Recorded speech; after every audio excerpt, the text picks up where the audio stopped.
Bwana Yesu asifiwe. Praise the living God. Majina mimi naitwa Andrew, nimeokoka. Nimefurahi kwa kila mtu, kuanzia kwa Reverend na washirika wote kunipatia nafasi ya kuhudumia. Praise the living God.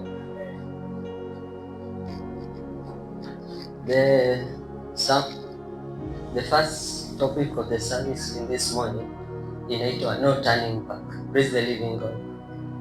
No turning back. No turning back inamaanisha hakuna kurudi nyuma, plus hakuna kuchungulia ama kuangalia nyuma. Praise the living God. Sisi wote tulikuwa tumeokoka, si ndio? Na for the first time tuliokoka, the first thing tunaambiwa umeingia kwa another kingdom. Tunaambiwa kingdom ya Mungu ni kuzuri, ati ni kupoa, ati vitu ni rahisi, lakini hapo kwa urahisi hapo ni uongo. Praise the living God. Actually kingdom ya Mungu ni ile ngumu kwa zote. Praise the living God. Juu iko na a lot of hardships ukipita katikati. Praise the living God. Na tukiangalia kwa turning back, tutaangalia Genesis 19.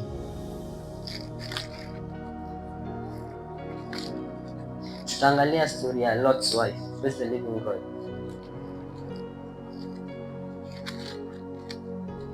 Genesis 19 verse 15 to 17.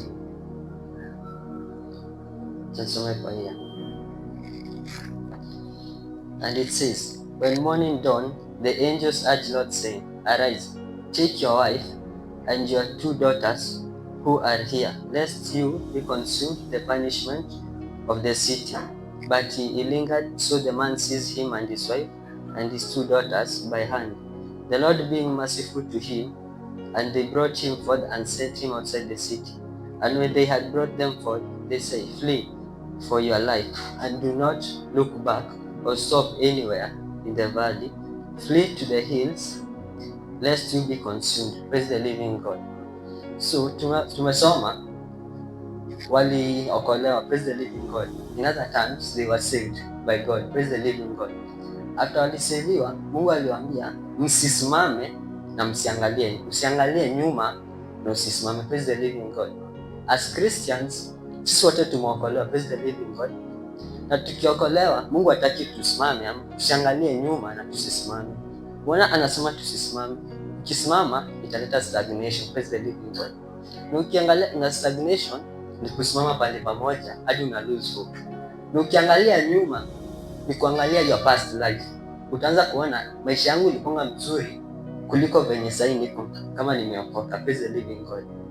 Na ukiokoka sasa ukiangalia nyuma utapata ile spirit ya kuanguka. Tuseme ni kuanguka, kurudi nyuma kama kuokoka. So hiyo ni kufanisha Mungu zero wako. Praise the living God. So ni no turning back, ni to move forward. Tuendelee tu na safari na tusiangalie nyuma. Kuangalia nyuma ni kuangalia circumstances enye maybe sema sahi. Unajua sahi kuna vitu mingi zina happen. Watu wanaekelea, kuna mtu anablamiwa juu ya kitu, kuna mtu anaekelea juu ya kitu. Praise the living God. So ukisimama, watu wengi wamesimama na ndio inaleta stagnation.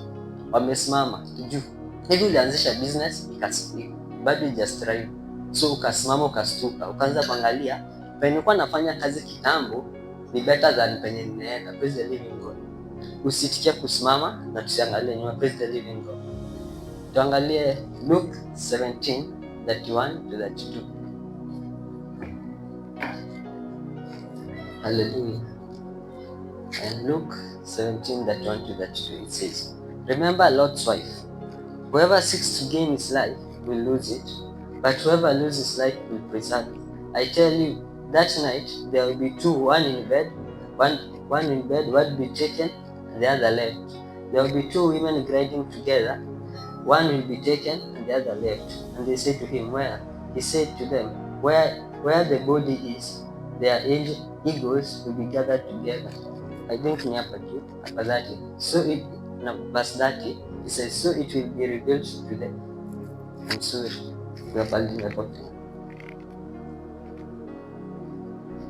It says likewise at the days Luke 17 verse 28. It says likewise as it was in the days of Lot, they ate and drank, they brought, they sowed, they planted, they grew. But on the day where Lot went out from Sodom, fire and sulfur rained from heaven and destroyed them all. So it will be the day the Son of Man is going to be revealed. Praise the living God. So hapa ukiangalia Lot, tunaambiwa don't be like Lot's wife. Praise the living God. Don't be like Lot's wife. Lot's wife walikuwa wamepatiwa just one simple instruction. Don't look back and move forward with life. Praise the living God. Si nimekwambia watu wanaambia kwa Mungu ni kuzuri, ni kutamu, lakini ikianzia haikangi tamu. Praise the living God. Kwa Mungu kuna frustrations zingine hadi sometimes unaona ni kama Mungu hayupo. Praise the living God. Haya, sasa tutaenda kwa kuna tactics mbili the devil use kuchanganisha to look back. Praise the living God. Number one, anafanya watu waone prayer is a decision. Praise the living God. Niulize, what is a decision? What is a decision? Ukiangalia watu wengi watasema decision ni kuchagua kitu nzuri na kitu mbaya. Praise the living God. Lakini in my own perspective, mimi sioni decision ni kuchagua kitu nzuri na kitu mbaya. Decision ina come when vitu mbili kwa mwili zako zinapigana. Hiyo ni akili na roho. In other terms, ni logic na emotions. Praise the living God. Kwa sababu kweli decision mingi zinatengenezwa na vitu mbili, logic na emotions. Juu ukienda kama for example, tuseme ni fasting, si ndio? Tunaenda fasting. Tunajua Christians wanafaa kufast at least hata kama ni once per month. But emotions zinakwambia, nitakaa njaa siku yote. Siku mzima bila kukula. Utasikia tu kifeeling kimekwambia si vizuri. Utasikia njaa. That's why unaonanga every person mwenye sema ni great in this life anapanga na two choices. Neither aitikie atumie logic a cancel emotions, ama aitikie emotions ichukue aache logic kama logic ifanye akwe something. Praise the living God. Because the enemy of logic ni emotions. Na in order mbona shetani anatumia prayer ikuwe kama decision? Because for example umeamka asubuhi. So imagine umeamka asubuhi unaanza kufikiria. Because prayer is logic. By the prayer is logic. Tunafaa kuamka. Tunajua tukiamka leo kitu ya kwanza tunafaa kufanya ni kuomba. Praise the living God. Lakini ukiamka ufikirie kama uombe ama usiombe, hapo kuna kitu imepangwa. Praise the living God. Mbona uamke asubuhi uanze kufikiria naweza omba saa hii? Kama for example kama kuna siku niliamka tu hata sikufikiria kuomba, nilienda tu na emotion, nilikuwa sikia vizuri. That day niliamka tu nikikula breakfast nikakumbuka leo nimeomba kweli. Na sasa acha nikimaliza hii nitafanya nini? Nitaomba. Praise the living God. Na hata nimemaliza kukula nikasahau bado, nikaenda shule. Praise the living God. Hiyo siku ilikuwa siku nzuri. Bado unajua siku mbangi inakuwa siku nzuri sana. Unaonanga unapewa vitu, watu wamekuwa marafiki wako. Na mbona inakuanga hivyo? That's a decision. Ndio kesho ukiamka ikuwa another decision usiombe. Mbona ufai kuomba? Because the devil anajua tunaweza soma Bible, the word, but to amplify that word you need prayer. Praise the living God. Ndio tukiomba tunatumia word kulenga at something. Praise the living God. So prayer is logic, not a decision. So tukitumia prayer kama logic tuna build faith. Now faith ina outstand logic, because faith si logical, by the way, si logical. Mkiangalia kila kitu yenye Mungu amekufanyia since uzaliwe, faith haikwangi logical. So tunatumia logic prayer to make unlogic faith. Juu Mungu hatunyangi system za dunia. Juu ukisoma kwa watu wanasema sacrifice. So sema for example kwa na marafiki, si ndio? Marafiki watakuentice in making some leo unafaa kuja church, si ndio? So uko na decision ya kukuja au ukose. Sasa mbona wanakuentice usikuje church? Because there is something imewekwa ndani yako. Na ukiona unaamka asubuhi una make decision, unaamka unafikiria maybe I should make a decision of praying ama nisiombe, ujue kuna kitu imepangwa. in the future and itakuja kukuharm and unaweza prevent in that morning. Praise the living God. Na every time uko challenge about praying, you must know something is planted kwanza hiyo siku. Na ukiangalia watu wote, mbona ukiangalia sasa hivi penye dunia inaenda, watu wamepatiwa like praise a decision, na wanapatiwa pia uoga ya kuomba. Praise the living God. Mungu hawezi nisikia. That's why unaona kwenye sasa hivi watu wanaamini kuombewa is more important than kujiombea. That's why utaona watu wanaenda kwa malaini. Heri aende apatiwe anointing oil aliambayo ilitoka Israel, ati ilikuwa na ilichukuliwa part of Moses, ati ndio sati imwagilia utengeneze maisha yako. That's unapata kila mtu anataka kuombewa. Hakuna mtu anatekingi part aombee familia yake. Juu sasa umeonyeshwa, the devil ameonyesha prayer is a decision. Prayer ni lazima, siwezi jiombea. So ukikaa hivi uumie, huwezi jiombea. Utatumia pastor, utasema kila time kwa pastor niombee hii, pastor niombee hii. Nitafika hadi pahali hadi pastor mwenyewe ataambiwa na Mungu amwambie wewe jifunze kujiombea. Praise the living God. Jua ni pastor ni mtu. Pastor pia ni mtu. Pia ni juu pastor lazima atuombe, ajiombe, aombe familia yake, aombe nchi. Kwa nini mbona nasema hivyo? Bado sasa sitotoka hapa tuende kwa maombi. Pastor atasema tuombe familia. Kuna mtu tu atapiga magoti, aseme leo tumeomba sana, siombi. Atasimama tu aseme siombi, atapiga magoti, afunge tu macho, afikirie venye jana hakuuza, venye maisha yake nimpiga, because tumeonyeshwa prayer is a decision, not a logical thing. You prayer as Christian is logical. Hata ufiki fikiria, inafaa kuwa part of your DNA. Praise the living God. And that's why Shetani ana make prayer decision. Pastor akisoma aseme tumeombea nchi. Kuna mtu atasema mimi nimechoka. Tumeomba sana, tumeombea familia, tumeombea hii, tumeombea wagonjwa. Tena nchi, hiyo wataenda wajiombe. Praise the living God. And that's why unapatanga hadi pastor akisimama hapa aseme kuna vitu zimepangwa kwa watoto wako high school. Praise the living God. Kuna mtu tu atasema pastor, sisi tunaweza fanya next Sunday. Na ukiangalia last time akisema kuna kitu iko karibu ku happen, ili happen that week. Na kuna mtu alisema kwa akili yake, anajua kitu Mungu pekee anajua. Alisema hii decision mimi siombi.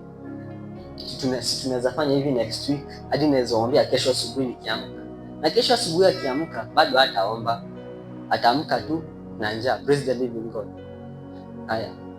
So tutasoma kutoka kwa Job 1-2.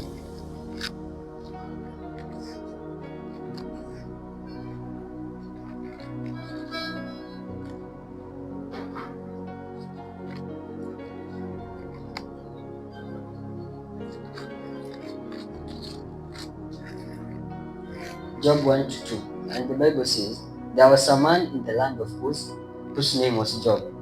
And that man was blameless and upright, one who fears God and turned away from evil. There were born to him 7 sons and 3 daughters. He had 7,000 sheep, 3,000 camels, 500 yoke of oxen, and 500 she-asses, and very many servants, so that this man was greatest of all the people of the east. His sons used to go and hold a feast in the house of each on his day, and they would send an invite to the 3 sisters to eat and drink with him. And when the days of the feast had run, their cause would send and sanctify them, and he would rise early in the morning and offer burnt offering according to the number of them all. For Job said, it may be that my sons have sinned and cursed God in their heart. Thus Job did continually. Praise the living God. Ukiangalia Job hakuwa na decision kama anafaa kuombea watoto wake ama ombei. Yeye alikuwa na imagine wamekosea Mungu, nikabidi waombe. Praise the living God. Praise the living God. That's why the devil anafanya watu wa make decisions za kuomba. Mbona watu wapatiwe decision ya kuomba? Juu ukipatiwa watu wafikirie sana, overthink, akili inachokanga. Na akili kichoka, hakuna decision utamake. Unajua hivyo? Just unaambiwa usiburn out. Ukiburn out, alafu temptation ikuje, high likely chances utakuwa utaingia kwa temptation. Praise the living God. Haya, number 2 of that no turning back. Sasa shetani amekupatia all decisions ya kuomba, ndio utafute every excuse, na kupatianga another very critical thing. Anakupatianga my influencers. Say praise the living God. Praise the living God. Nani ni my influencer? My influencer ni watu wana influence people to do a certain thing for a certain purpose. Praise the living God. So sasa ukimake decision utaomba, usipo unaomba every morning, utapatana likely na my influencer. Na my influencer wengi maybe ni marafiki wako wenye wajokoka. Na ukiangalia marafiki wengi wenye wajokoka, actually wanaishingi the happy life. Na ukiona uombi, this likely utainfluencewa sana upite njia yenye si nzuri. Praise the living God. Na influencers, their most work ni kuonyesha watu the value of something is better than the value of another. Praise the living God. Tutumia for example na social media. Praise the living God. Sai simu ina trend ni iPhone 17. Praise the living God. Sasa kama mtu ana iPhone 17, yeye anaambia you don't deserve to be somewhere, ufai kuwa na certain group. Praise the living God. Niliona hadi mtu alimake decision ya kuuza kidney na anunue iPhone 17. Praise the living God. Si uongo, kuna mtu aliuza kidney na anunue iPhone 17. Ikifika iPhone 20 atauza roho. Praise the living God. Hallelujah. That's the work of influence. Influencers wanakuleteanga kitu yenye inaweza fanya a certain people wachukuliwa waende. Praise the living God. That's why hadi shetani mwenye hata tumeangi kazi nyingi hatumianga tu influencers. So for example, tunaona sasa hivi watu wanasema babe 1 million iko hapa, fanyeni hivi. So utaona mtu amemdm anamwambia kuja.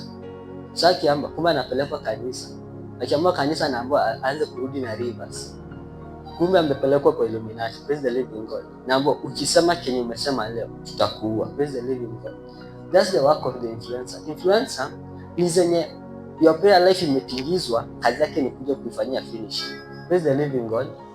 Na ukiangalia ama influencers wengi, that's unaambiangwa choose your friends wisely. Praise the living God. Unaambiangwa show me your friends and I tell you your future. Praise the living God. Because ukitembea na watu kidogo, watu wabaya, sasa hiyo ndio wewe, but the future you will not be the same as mwenye sahi yako. Praise the living God. Haya, tuangalie in the book of Job chapter 2 verse 11. Job chapter 2. Acha tuanze tu from the top. Job chapter 2 verse 11, it says, Now, when Job's 3 friends heard of all the evil that had come upon him, they came each from his own place, Eliphaz the Temanite, Bildad the Shuhite, and the Zophar the Naamathite. They made an appointment together to come to condole him and comfort him. And when they saw him from afar, they did not recognize him. And they raised their voices and wept. And they rent their robes and sprinkled dust upon their heads towards heaven. And they sat with him on the ground 7 days and 7 nights. And no one spoke a word to him, for they saw that his suffering was very great. Praise the living God. Hapa ni after Job amechukuliwa kila kitu. Praise the living God. Amechukuliwa watoto wakauliwa, amechukua mali yote ikamalizwa. Ukitaka kujua utasoma kutoka chapter 1 verse 13 ukiendelea hadi chapter 2 to 9. Praise the living God. Utaenda usome, shetani alipatiwa ruhusa atest Job. Praise the living God. Aliambiwa kenye nafanya Job akuwe faithful ni mali yote umempatia. Akachukuliwa mali yote na hakuna kitu, alikataa. Na ukisoma kwa Job chapter 1 verse 20 inasemanga after amenyang'anywa mali yake ya kwanza, Bible inasema then Job arose and rent his robe, shaved his head, fell upon the ground and worshipped. And he said, naked I come from my mother's womb, and naked shall I return. The Lord gave me the Lord has taken away. Blessed be the name of the Lord. Praise the living God. The work ya hiyo ilikuwa agongwe, aanguke, asisimame. Praise the living God. But yet alistand up. Ukiendelea verse 2, akachukuliwa watoto na kila kitu, akabakishwa nani? Bibi. Na kwa bibi ukienda 2 verse 9, Job verse 2 verse 9 inasema, then his wife said to him, do you still hold fast to integrity? Sasa hii ndio the first influence alipatiwa ni bibi yake. Kwa Job chapter 2 verse 9 inasema, then his wife said to him, do you still hold fast to integrity? Curse God and die. But he said to her, you speak as one of the foolish women would speak. Shall we receive good at the hand of God, and shall we not receive evil in his job? And shall we not receive evil? Praise the living God. So Job, his first influence was his wife. Yes, his wife. Praise the living God. So his wife, his main, alikuwa amgonge aone yenyewe Mungu amenyang'anya. So first influence second bibi yake na ikumeka. Praise the living God. So ndo akasa Mungu akaona I think since Shetani alipata opportunity because God is on the side. So Shetani akaona bibi ameanguka mtihani. So tutaenda kwa nani? Akachukua those 3 friends wenye tumesoma. Praise the living God. Sasa tutaanza na wa kwanza, anaitwa Eliphaz. Kwa Job chapter 4 1 to 9.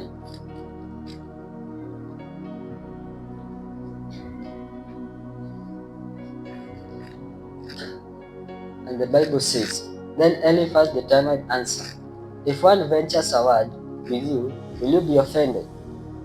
Yet who can keep from speaking? Praise the living God. Kwanza ameanzia mtu akiweza ongea tunaweza kuoffend. Praise the living God. Mbona wanataka kuoffend?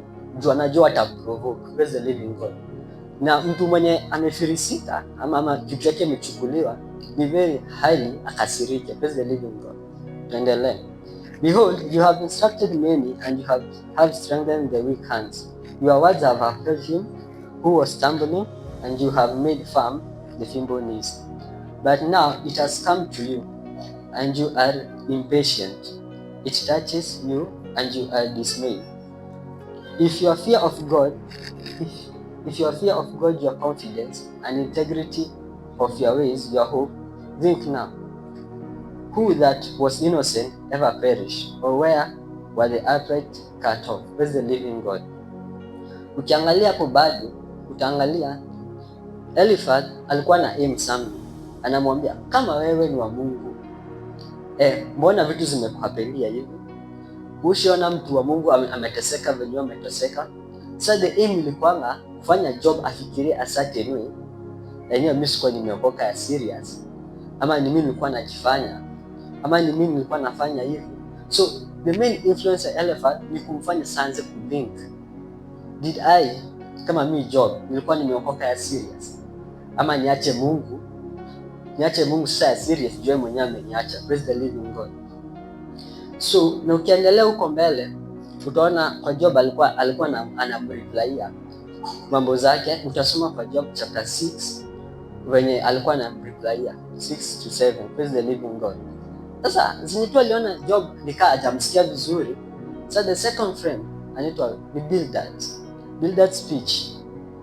Sasa yake ni Bildad speech ni Job chapter 8 1 to 6, and it says, Bildad answered, how long will you say this thing, and the word of your mouth be great wind? Does God pervert justice, or does the Almighty pervert the right? So wanakuja kumwambia Mungu amekuacha, jua si mtu mzuri. Mungu anawezaje? Mungu anasema Mungu is not just. Anasema Mungu si just. Anaripei kila mtu kulingana according to his own doing.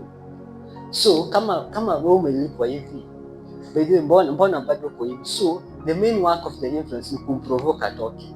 Tuendelee, nasema if your children have sinned against him, he has delivered them into the power of their transgression.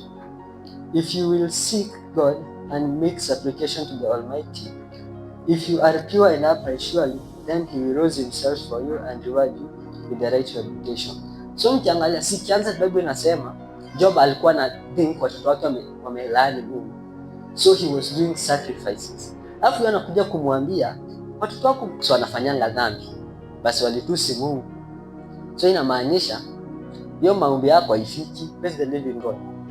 So ni kumfanya atoke. Sasa wa kwanza ameshindwa, so unaletea wa pili. So wa pili anaguza critical part.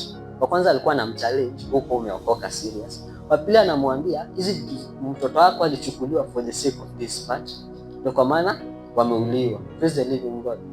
Na bado anamwambia maybe ukiomba Mungu anaweza kusikia, lakini Mungu kama ungekuwa mtu straight, mtu ako sawa mbele za Mungu, Mungu mwenyewe angekuja achukue watoto wako aokoe, na achukue vitu zako akuokoe. Praise the living God. That was the third influence. Second, anashika critical part. Wale watu wenye wanashika critical part.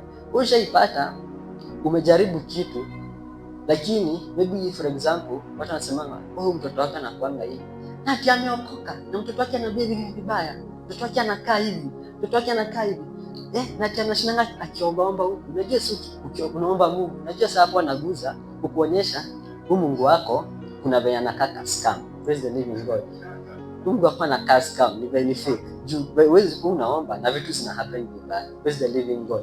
Sasa ni kumchange na critical part. Praise the living God. Na ukiendelea kwa tasoma chapter 9, usikie venye Job alimreply. Alafu sasa the third friend, the third influence anaitwa Zophar the Naamathite. Haya, hii ni Job chapter 11 verse 1 to 11, and it says, should a multitude of words go unanswered, and a man full of talk be vindicated? Should you babble silence men, and when you mock shall no one shame you? To go verse 4.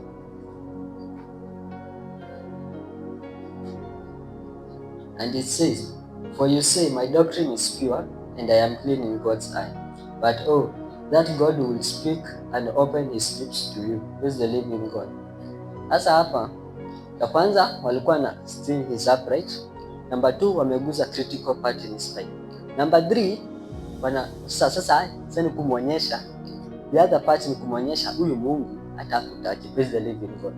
Sasa unajua ukiguzishwa, ukiambiwa wewe si mwokovu, alafu aguze critical part, sasa akuonyeshe penye Mungu penye Mungu hajakufanyia yenye hapo hadi unaweza amini. Praise the living God.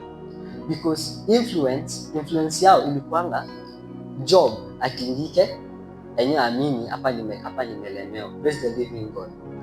Sasa tukiendelea inasema chapter 6 verse 6, it says that he will tell you that the secret of wisdom, for he manifold in understanding. Know then that God exacts of you less than your guilt deserves. Can you find out the deep things of God? Can you find out the limit of the Almighty? It is higher than heaven, what can you do? Deeper than Sheol, what can you know? Its measure is long than the earth, and the border than the sea. Verse 10, if he passes through the imprisoned and call judgment, who can hinder him?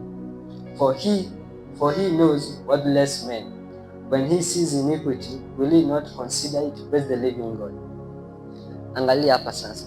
Sasa wanamwambia venye Mungu amemwacha, venye Mungu amemfusika, venye Mungu venye atibaka Mungu, venye kweli Mungu ajui watu wamefanya dhambi. Kwani Mungu ajui watu wenye watu wamewaachilia. Praise the living God. So the main work ya huyu sasa ni kuonyesha the God part venye amemwacha ndio asikie vibaya. Praise the living God. So the main topic ilikuwa no turning back. No turning back. So influence ndio the main part ya kurudi mtu nyuma. Most of the time my friends wetu wenye wanakuanga ma influences, most of them actually, ukiangalia most of what Christians, ukiangalia my friends wake wengi wao wako actually Christians, most of them. Praise the living God. Kwa sababu sijui kwa nini nakuanga hivyo. I think unafai kuwahubiria ndio waokoke, lakini in other part wengi wanakuhubirianga utokea kuokoka. Praise the living God. And that is the main reason why Christians wana turning back. First of all, wana challenge in prayer. Juu ukinyang'anywa nguvu ya maombi, kuna venye kuna venye unaweza treatiwa very rahisi. Praise the living God. Alafu ukuje upate influences wenye wafanyi kazi vizuri, it is more likely that utaingia into kwa traps mingi. Praise the living